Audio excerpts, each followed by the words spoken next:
श्री गणेशाय नमः। वक्रतुंड महाकाय सूर्यकोटि समप्रभ निर्विघ्नं कुरु मे देवं सर्वकार्येषु सर्वदा। अब हम गणेश जी का नाम लेकर शिव पुराण प्रारंभ करते हैं। ओम नमः शिवाय, ओम नमः शिवाय, ओम नमः शिवाय। भोले बाबा को, शंकर भगवान को कोटि कोटि प्रणाम। शिव पुराण में श्री रुद्र संहिता के तृतीय खंड में 24वां अध्याय प्रारंभ करते हैं। सप्त ऋषियों द्वारा पार्वती की परीक्षा। ब्रह्मा जी कहते हैं, देवताओं के अपने अपने निवास पर लौट जाने के उपरांत भगवान शिव पार्वती की तपस्या की परीक्षा लेने के विषय में सोचने लगे। वे अपने परात्पर माया रहित स्वरूप का चिंतन करने लगे।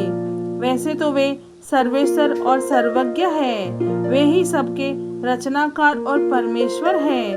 उस समय देवी पार्वती बहुत कठोर तप कर रही थी। उस तपस्या को देखकर स्वयं भगवान भी आश्चर्यचकित हो गए। उनकी अटूट भक्ति ने शिव जी को विचलित कर दिया। तब भगवान शिव ने सप्त ऋषियों का स्मरण किया। उनके स्मरण करते ही सातों ऋषि वहां आ गए। वे अत्यंत प्रसन्न थे और अपने सौभाग्य की सराहना कर रहे थे। उन्हें देखकर शिव जी हंसते हुए बोले, आप सभी परम हितकारी व सभी वस्तुओं का ज्ञान रखने वाले हैं। गिरिराज हिमालय की पुत्री पार्वती इस समय सुस्थिर होकर शुद्ध हृदय से गौरी शिखर पर्वत पर घोर तपस्या कर रही है। उनकी इस तपस्या का एकमात्र उद्देश्य मुझे पति रूप में प्राप्त करना है। उन्होंने अपनी सभी कामनाओं का त्याग किया है। मुनिवरों, आप सभी मेरी इच्छा से देवी पार्वती के पास जाएं और उनकी दृढ़ता की परीक्षा लें। भगवान शिव की आज्ञा पाकर सातों ऋषि देवी पार्वती के तपस्या वाले स्थान पर चले गए। वहां देवी पार्वती तपस्या में लीन थी। उनका मुख तप पुंज से प्रकाशित था। उन उत्तम व्रतधारी सप्त ऋषियों ने हाथ जोड़कर मन ही मन देवी पार्वती को प्रणाम किया। तत्पश्चात ऋषि बोले, हे देवी गिरिराज नंदिनी, हम आपसे यह जानना चाहते हैं कि आप किस लिए यह तपस्या कर रही है। आप इस तप के द्वारा किस देवता को प्रसन्न करना चाहती है और आपको किस फल की इच्छा है। उन सप्त ऋषियों के इस प्रकार पूछने पर गिरिराज कुमारी देवी पार्वती बोली, मुनीश्वरों, आप लोगों को मेरी बातें अवश्य ही असंभव लगेगी। साथ ही मुझे इस बात की भी आशंका है कि आप लोग मेरा परिहास उड़ाएंगे, परंतु फिर भी जब आपने मुझसे कुछ पूछा है तो मैं आपको इसका उत्तर अवश्य दूंगी। मेरा मन एक बहुत उत्तम कार्य के लिए तपस्या कर रहा है।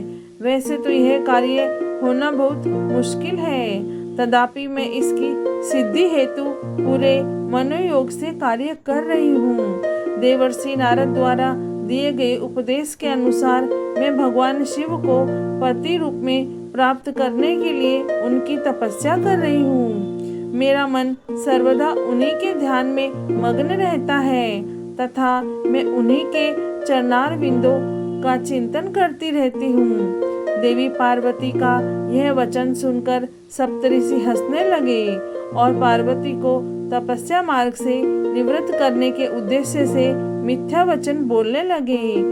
उन्होंने कहा, हे हिमालय पुत्री पार्वती, देवर्षि नारद तो व्यर्थ ही अपने को महान पंडित मानते हैं। उनके मन में क्रूरता भरी रहती है। आप तो बहुत समझदार दिखाई देती है। क्या आप उनको समझ नहीं पाई? नारद सदैव छल कपट की बातें करते हैं। वे दूसरों को मोह माया में डालते रहते हैं। उनकी बातें मानने से सिर्फ हानि ही होती है।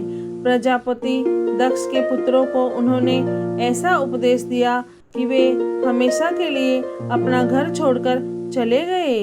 दक्ष के ही अन्य पुत्रों को भी उन्होंने बेघर कर दिया और वे भिखारी बन गए। विद्याधर चित्रकेतु का नारद ने घर उजाड़ दिया। प्रहलाद को भक्ति मार्ग पर चलवाकर और उन्हें अपना शिष्य बनाकर उन्होंने हिरण्यकश्यपु से प्रहलाद पर बहुत से अत्याचार करवाए। मुनि नारद सदैव लोगों को अपनी मीठी मीठी वाणी द्वारा मोहित करते हैं, फिर अपनी इच्छा अनुसार सब कार्य करवाते हैं। वे केवल शरीर से ही शुद्ध दिखाई देते हैं, जबकि उनका मन मलिन और कलेश युक्त रहता है। वे सदैव हमारे साथ रहते हैं, इसलिए हम उन्हें भली भांति जानते हैं और पहचानते हैं। हे देवी, आप तो अत्यंत विद्वान और परम ज्ञानी जान पड़ती है। भला आप कैसे नारद के द्वारा मूर्ख बन गई? देवी, आप जिनके लिए इतनी कठोर तपस्या कर रही है, वे भगवान शिव तो बहुत उदासीन और निर्विकार है। वे सदैव काम के शत्रु है। हे पार्वती, आप थोड़ा विचार करके देखो कि आप किस प्रकार का पति चाहती हैं। आप मुनि नारद के बहकाव में न आए। भगवान शिव तो महा निर्लज, अमंगल रूप, काम के परम शत्रु, निर्विकारी, उदासीन, कुल से हीन, भूतों व प्रेतों के साथ रहने वाले हैं। भला इस प्रकार का पति पाकर आपको किस प्रकार सुख मिल सकता है? नारद मुनि ने अपनी माया से तुम्हारे ज्ञान और विवेक को पूर्णतया नष्ट कर दिया है और तुम्हें अपनी छल कपट प्रपंच वाली बातों से छला है। हे देवी, कृपया आप यह सोचे कि इन्हीं शिव शंकर ने परम गुणवंती सुंदर दक्ष पुत्री सती के साथ विवाह किया था। उस बेचारी को भी उनके साथ अत्यंत दुख उठाने पड़े। भगवान शिव सती को त्याग कर पुनः अपने ध्यान में निमग्न हो गए। वे सदा अकेले और शांत रहने वाले हैं। वे किसी स्त्री के साथ निर्वाह नहीं कर सकते। तभी तो देवी सती ने इसी दुख के कारण अपने पिता के घर जाकर अपने शरीर को योगाग्नि में जलाकर भस्म कर दिया था। हे देवी, इन सब बातों को यदि आप शांत मन से ध्यान लगाकर सोचे तो पूर्णतया सही पाएंगी। इसलिए हम आपसे यह प्रार्थना करते हैं कि आप यह तपस्या कर शिव जी को प्रसन्न करने का हट छोड़ दें और वापिस अपने पिता हिमालय के घर चली जाएं। जहाँ तक आपके विवाह का प्रश्न है, हम आपका विवाह योग्य वर से अवश्य करा देंगे। इस समय आपके लिए त्रिलोकी में सबसे योग्य पुरुष बैकुंठ के स्वामी लक्ष्मीपति श्रीहरि विष्णु है। वे तुम्हारे अनुरूप ही सुंदर एवं मंगलकारी है। उन्हें पति के रूप में प्राप्त करके आप सुखी हो जाएंगी। अतः देवी, आप भगवान शिव को पति रूप में प्राप्त करने के इस हठ को त्याग दे। सप्तऋषियों की ऐसी बातें सुनकर साक्षात जगदम्बा का अवतार देवी पार्वती हंसने लगी और उन परम ज्ञानी सप्तऋषियों से बोली, हे मुनीश्वरों, आप अपनी समझ के अनुसार सही कह रहे हैं, परंतु मैं अपने दृढ़ विश्वास को नहीं त्याग सकती। मैं गिरिराज हिमालय की पुत्री हूँ। पर्वत पुत्री होने के कारण मैं स्वाभाविक रूप से कठोर हूँ। मैं तपस्या से घबरा नहीं सकती। इसलिए हे मुनिगणों, आप मुझे रोकने की चेष्टा ना करें। मैं जानती हूँ कि देवर्षि नारद ने जो उपदेश मुझे दिया और शिवजी की प्राप्ति का साधन जो मुझे बताया है, वह असत्य नहीं है। मैं उसका पालन अवश्य करूँगी। यह तो सर्वविदित है कि गुरुजनों का वचन सदैव हित के लिए ही होता है। इसलिए मैं अपने गुरु नारद जी के वचनों का सर्वथा पालन करूँगी। इससे ही मुझे दुखों से छुटकारा मिलेगा और सुख की प्राप्ति होगी। जो गुरु वचनों को मिथ्या जानकर उन पर नहीं चलते, उन्हें इस लोक और परलोक में दुख ही मिलता है। इसलिए गुरु के वचनों को पत्थर की लकीर मानकर उनका पालन करना चाहिए। अतः मेरा घर बसे या न बसे, मैं तपस्या का यह पथ नहीं छोड़ूंगी। हे मुनीश्वरों, आपका कथन भी सही है, भगवान विष्णु सद्गुणों से युक्त है तथा नित नई लीलाएं रचते हैं, परंतु भगवान शिव साक्षात परम ब्रह्म है। वे परम आनंदमय है। माया मोह में फंसे लोगों को ही प्रपंचों की आवश्यकता होती है। ईश्वर को इन सब की न तो कोई आवश्यकता होती है और न ही रुचि।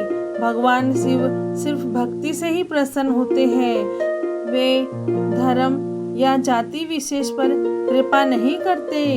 ऋषियों, यदि भगवान शिव मुझे पत्नी रूप में नहीं स्वीकारेंगे तो मैं आजीवन कुंवारी ही रहूंगी और किसी अन्य का वर्ण कदापि नहीं करूंगी। यदि सूर्य पूर्व की जगह पश्चिम में निकलने लगे, पर्वत अपना स्थान छोड़ दे और अग्नि शीतलता अपना ले, चट्टानों पर फूल खिलने लगे, तो भी मैं अपना हठ नहीं छोड़ूंगी। ऐसा कहकर देवी पार्वती ने सप्त ऋषियों को दोनों हाथ जोड़कर प्रणाम किया तथा भक्ति भाव से शिव चरणों का स्मरण करते हुए पुनः तपस्या में लीन हो गई। तब पार्वती के श्री मुख से उनका दृढ़ निश्चय सुनकर सप्त ऋषि बहुत प्रसन्न हुए और उनकी जय जयकार करने लगे। उन्होंने पार्वती को तपस्या में सफल होकर भगवान शिव से मनोवांछित वरदान प्राप्त करने का आशीर्वाद दिया। तत्पश्चात देवी पार्वती तपस्या की परीक्षा लेने गए।